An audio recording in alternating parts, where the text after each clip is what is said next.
بسم اللہ الرحمن الرحیم۔ السلام علیکم ورحمۃ اللہ وبرکاتہ۔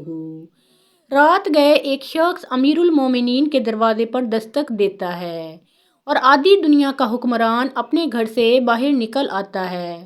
وہ شخص اپنے ہاتھ میں پکڑی اشرفیوں کی بھری تھیلی امیر المومنین کی طرف بڑھاتا ہے اور عرض کرتا ہے، اے امیر المومنین، میں اتنے 100 میل دور فلاں بستی سے آیا ہوں اور یہ مال زکوٰۃ آپ کی خدمت میں پیش کرتا ہوں۔ امیر المومنین نہایت افسوس کے ساتھ کہتے ہیں کہ یہ مال راستے میں تقسیم کر دیا ہوتا، اسے میرے پاس لانے کی کیا ضرورت تھی؟ نووارد شخص عرض کرتا ہے، یا امیر المومنین، سارے راستے آواز لگاتا آیا ہوں کہ لوگوں، زکوٰۃ کا مال ہے، کوئی تو لے لو، لیکن سینکڑوں میل کے اس سفر میں کوئی زکوٰۃ لینے والا نہ تھا۔ یہ امیر المومنین حضرت عمر بن عبدالعزیز رحمۃ اللہ علیہ تھے، جن کی خلافت اسلامیہ میں اس قدر امن و امان اور خوشحالی تھی کہ سینکڑوں میل تک اشرفیوں سے بھرا ہوا مسافر بلا خوف و خطر سفر کرتا رہا اور اسے کوئی زکوٰۃ کا مستحق بھی نہ ملا، اور حکمران ایسا کہ جس کے گھر پر کوئی پہرہ نہ تھا۔ نصف شب سائل کے دروازہ بجانے پر کسی چوبدار نے ڈانٹ ڈپٹ نہیں کی، بلکہ حکمران خود بستر سے بیدار ہوا اور آنے والے کو خوش آمدید کہا۔ حضرت عمر بن عبدالعزیز رحمۃ اللہ علیہ کی کنیت ابو الحفظ تھی۔ بنو امیہ کے 8ویں حکمران تھے۔ سلیمان بن عبد الملک کے بعد تخت نشین ہوئے اور اپنی عمدہ و پاکیزہ سیرت اور راست روی و پاک دامنی کے باعث مورخین کے ہاں خلفائے راشدین میں شمار کیے جاتے ہیں۔ سن 61 ہجری مدینہ منورہ میں جنم لیا۔ ننیال فاروقی خاندان سے متعلق تھا۔ جوار روضہ اقدس کے باعث جہاں بچپن میں ہی قرآن پاک حفظ کر لیا، وہاں حضرت عبداللہ بن عمر رضی اللہ تعالیٰ عنہ اور حضرت انس بن مالک رضی اللہ تعالیٰ عنہ سمیت متعدد صحابہ و تابعین کے سامنے زانوئے تلمذ سہ کرنے کی سعادت بھی میسر آ گئی۔ والد محترم نے بھی تربیت میں کمی نہ ہونے دی۔ ایک بار بالوں کی آرائش کے باعث جماعت میں غیر حاضری ہوئی تو سخت گیر باپ نے عنفوان شباب میں قدم رکھنے والے نوخیز حضرت عمر بن عبدالعزیز رحمۃ اللہ علیہ کے بال ترشوا دیے۔ شاہی خاندان کے چشم و چراغ تھے، منہ میں سونے کا چمچ لے کر پیدا ہوئے، اس لحاظ سے شباب نہایت ہی نفاست و خوش پوشاکی میں گزرا۔ خلیفہ بننے تک اعلیٰ معیار زندگی کے شاہانہ طور و طریق وتیرہ خاص رہے۔ عطریات و خوشبویات اور لباس و پہناوے میں حتیٰ کہ شاہی خاندان کے نوجوان بھی مات تھے۔ ناز و نام کے باوجود نہ صرف یہ کہ کبائر سے ہمیشہ مجتنب رہے، بلکہ عبادات میں ذوق و شوق، اس پاکیزہ صفت نوجوان کا وصف خاص رہا۔ شاید اسی کے باعث مدینہ منورہ جیسے مقدس ترین شہر کی خدمت بطور گورنری بھی آپ کے حصے میں آئی۔ سن 706 تا 713 تک کم و بیش 6 سالہ اس دور میں مسجد نبوی کی تعمیر نو آپ کا شاندار کارنامہ ہے، جبکہ عدل و انصاف اور اہل مدینہ منورہ سے مہمانوں جیسے برتاؤ سے رعایا کے دل جیت لیے۔ ولایت مدینہ منورہ کے دوران آپ نے 10 قابل ترین افراد کی ایک مجلس مشاورت بنائی تھی، جس کے پاس وسیع انتظامی و عدالتی اختیارات بھی تھے۔ در حقیقت آپ کے پیش رو حکمرانوں نے اہل مدینہ سے حجاز سے کربلا تک جو سلوک کیا تھا، حضرت عمر بن عبدالعزیز رحمۃ اللہ علیہ نے اس کی تاریخ ہی بدل ڈالی۔ سلیمان بن عبد الملک نے حضرت عمر بن عبدالعزیز رحمۃ اللہ علیہ کو اپنا جانشین مقرر کیا تھا، لیکن آپ رحمۃ اللہ علیہ کو اس کی اطلاع نہیں تھی۔ سن 718 ہجری میں خلیفہ کے انتقال کے بعد مہر لگی بند وصیت پر شاہی عمائد سلطنت و ارکان خاندان خلافہ سے بیعت لی گئی، اور جب اس لفافے کو کھولا گیا تو حضرت عمر بن عبدالعزیز رحمۃ اللہ علیہ کا نام لکھا پایا۔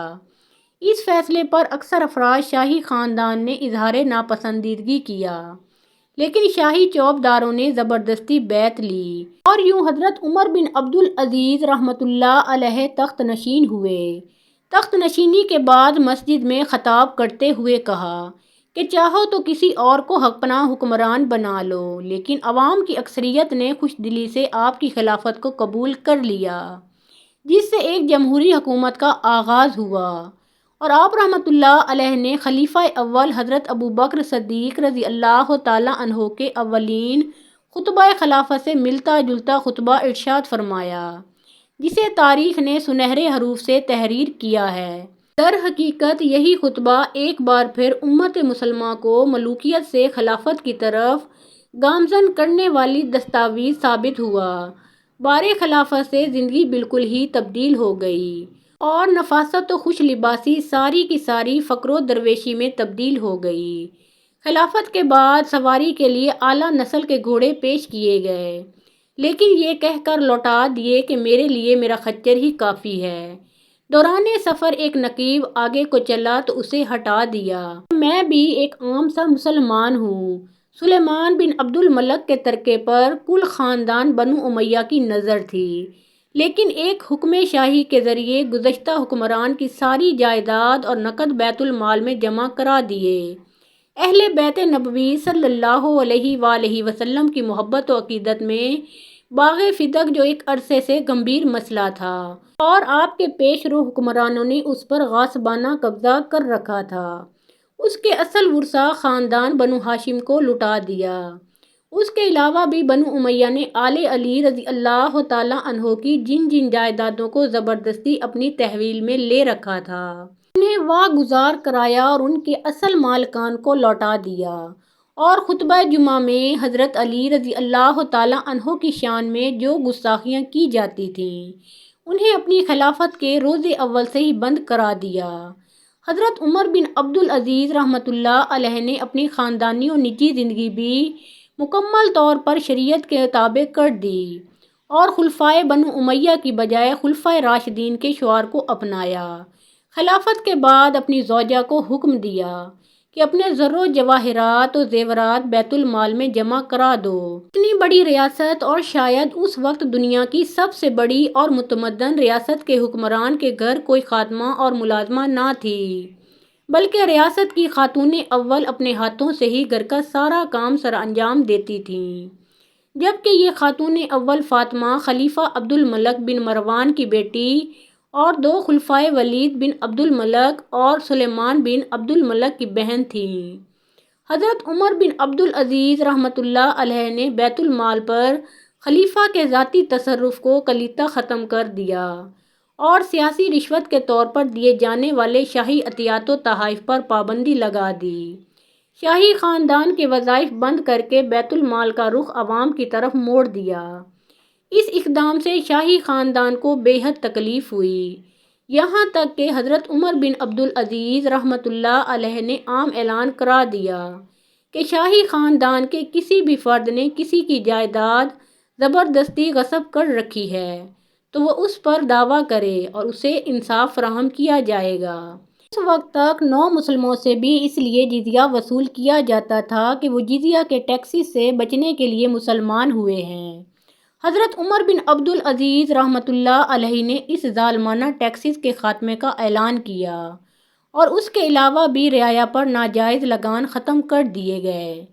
ان اقدامات کے نتیجے میں فوری طور پر ریاست کی آمدنی میں بہت زیادہ کمی ہو گئی، جسے آپ رحمۃ اللہ علیہ نے سرکاری اخراجات میں کٹوتی سے پورا کیا، جبکہ دورس نتائج بہت جلد نمودار ہونے لگے، اور عوام میں خوشحالی عام ہو گئی، اور صرف ایک سال بعد یہ نوبت آ گئی کہ لوگ صدقات لے کر نکلتے تھے اور لینے والا نہیں ملتا تھا۔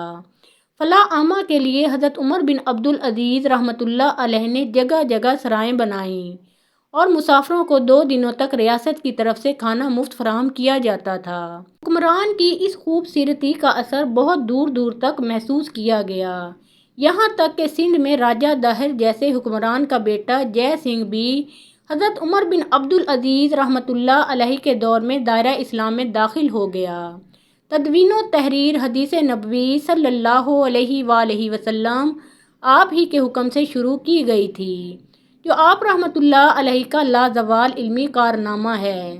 آپ رحمۃ اللہ علیہ نے اس وقت کے علماء کو خط لکھا کہ میں دیکھ رہا ہوں کہ اسناد طویل ہوتی جا رہی ہیں، اور علم حدیث نبوی صلی اللہ علیہ وآلہ وسلم مٹتا چلا جا رہا ہے، بس تم اس کو تحریر کر لو۔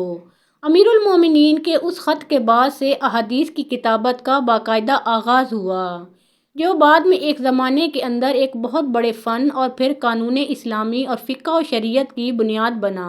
دشمنوں نے سر اٹھایا کہ حضرت عمر بن عبدالعزیز رحمۃ اللہ علیہ چونکہ فقیر منش حکمران ہیں، اس لیے ان کی شرافت سے فائدہ اٹھایا جائے۔ چنانچہ باغیوں نے آذربائیجان میں ہزاروں معصوم مسلمانوں کا خون کر ڈالا۔ امیر المومنین نے اپنے سپہ سالار ابن حاتم کو چڑھائی کا حکم دیا، جنہوں نے اسلامی سپاہ کے ساتھ ایک بھرپور کارروائی کے ذریعے باغیوں کو بھاری نقصان پہنچا کر ان کا منہ موڑ ڈالا۔ دشمنوں کے لیے لوہے کا چنا ثابت ہونے والا حضرت عمر بن عبدالعزیز رحمۃ اللہ علیہ اپنی رعایا اور سگی اولاد پر بے حد شفیق و مہربان تھا، اتنا زیادہ کہ انہیں دوزخ کی آگ کے قریب بھی نہیں بھٹکنے دیتا تھا۔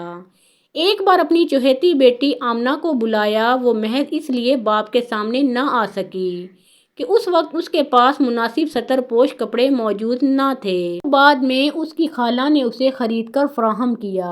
حضرت عمر بن عبدالعزیز رحمۃ اللہ علیہ کسی طرح کا تحفہ یا ہدیہ بھی قبول نہ کرتے تھے۔ ایک بار سیبوں کا ایک ٹوکرا پیش کیا گیا، دیکھ کر بہت تعریف کی لیکن قبول کرنے سے انکار کر دیا۔ سائل نے کہا کہ تحفہ قبول کرنا سنت نبوی صلی اللہ علیہ وآلہ وسلم ہے، جس پر انہوں نے جواب دیا کہ نبی رحمت صلی اللہ علیہ وآلہ وسلم کے لیے تحفہ تھا، مگر میرے لیے رشوت ہے۔ کم و بیش 2.5 سالہ اقتدار خلافت راشدہ خود خاندان بنو امیہ کے لیے سر درد بن گیا تھا اور ان کے عیش و عشرت و چیرہ دستیاں مان پڑ چکی تھیں۔ چنانچہ ایک غلام کو 7,000 کی رقم دے کر امیر المومنین کو زہر دیا گیا۔ معلوم ہونے پر غلام سے رقم لے کر بیت المال میں جمع کروا دی اور اسے آزاد کر کے حکم دیا، یہاں سے فوراً نکل جاؤ کہ مبادا کوئی اسے قتل کر دے۔ ابن عبدالحکم فرماتے ہیں، جب حضرت عمر بن عبدالعزیز رحمۃ اللہ علیہ کی اولاد آخر وقت میں ان کے پاس لائی گئی تو وہ اسے دیکھ کر رو پڑے تھے۔ بچے بھی رو رہے تھے کہ یہ رونے کی بات ہی تھی۔ حضرت عمر کا جب آخری وقت قریب آیا تو ان کی بیوی فاطمہ اور ان کے بھائی مسلمہ بن عبد الملک ان کے پاس بیٹھے ہوئے تھے۔ خلیفہ نے ان دونوں سے درخواست کی کہ میرے پاس سے اٹھ جاؤ، میرے پاس کوئی مخلوق بڑی کثرت سے جمع ہو رہی ہے، وہ نہ جن ہیں اور نہ انسان، اللہ تعالیٰ ہی جانے یہ کون لوگ تھے، خدائے بزرگ و برتر کے فرشتے یا اللہ کی کوئی اور غیر مرئی مخلوق تھی جو حضرت عمر بن عبدالعزیز رحمۃ اللہ علیہ کے آخری وقت میں ان کے پاس آن جمع ہوئی تھی۔ مسلمہ اور ان کی بیوی فاطمہ نے ان کی خواہش کی تعمیل کی، ان کے پاس سے اٹھ گئے۔ وہ دونوں دوسرے کمرے میں آ گئے جہاں انہیں آواز آئی کوئی پڑھ رہا تھا، پھر یہ آواز آنا بند ہو گئی۔ فاطمہ، مسلمہ اور دوسرے تیماردار حضرت عمر کے کمرہ میں داخل ہوئے تو دیکھا اس وقت کی اسلامی دنیا کے یہ سب سے بڑے انسان، یہ خلیفہ خامس، یہ ابو بکر و عمر، عثمان و علی رضی اللہ تعالیٰ عنہم کے سچے جانشین اور اسلامی نظام حیات کو حیات تازہ بخشنے والے امیر المومنین، اس دنیا سے رخصت ہو کر اپنے رب سے جا ملے تھے۔ یہ جمعہ کی رات تھی، سن 101 ہجری تھا، جب حضرت عمر بن عبدالعزیز رحمۃ اللہ علیہ اس دنیا سے رخصت ہوئے۔ رجب کا مہینہ ختم ہونے میں 5 یا 10 دن باقی تھے۔ اس وقت ان کی عمر 39 سال 1 مہینہ یا 40 سال 1 مہینہ تھی۔ 2 سال 5 مہینے خلیفہ رہے۔ ان کی وفات ایک عالم کی وفات تھی۔ پوری دنیا اسلام میں ایک کہرام مچ گیا تھا۔ شام ہی نہیں، مصر، عراق، ایران و حجاز، جہاں جہاں ان کی موت کی خبر پہنچی، ہر جگہ صف ماتم بچھ گئی، حتیٰ کہ شاہ روم نے جو عیسائی تھا ان کا ماتم کیا، تخت چھوڑ کر چٹائی پر آن بیٹھا اور زار زار رویا کہ ایک صالح مسلمان ہمسایہ بادشاہ اس دنیا سے رخصت ہو گئے۔ اپنی شہادت کے وقت آپ رحمۃ اللہ علیہ نے ترکہ میں کل 17 دینار چھوڑے، جو عالم اسلام کے حکمرانوں کے لیے ایک لمحہ فکریہ ہے۔ آدھی سے زیادہ دنیا کا بادشاہ اور ترکہ میں صرف 17 دینار، یہ اللہ تعالیٰ کا خوف نہیں تو اور کیا ہے؟ بے شک جن حکمرانوں کو اللہ تعالیٰ کا خوف اور آخرت پر یقین ہو، وہ کبھی بھی ظلم و ستم کا راستہ نہیں اپناتے اور نہ ہی ملکی خزانوں سے اپنے گھر بھرتے ہیں، بلکہ وہ تو صرف خدمت خلق کر کے اللہ تعالیٰ کی خوشنودی حاصل کرتے ہیں۔ محترم ناظرین، پیارے آقا محمد مصطفیٰ صلی اللہ علیہ وآلہ وسلم کا پیارا نام ایک بار کامنٹ سیکشن میں ضرور لکھیں۔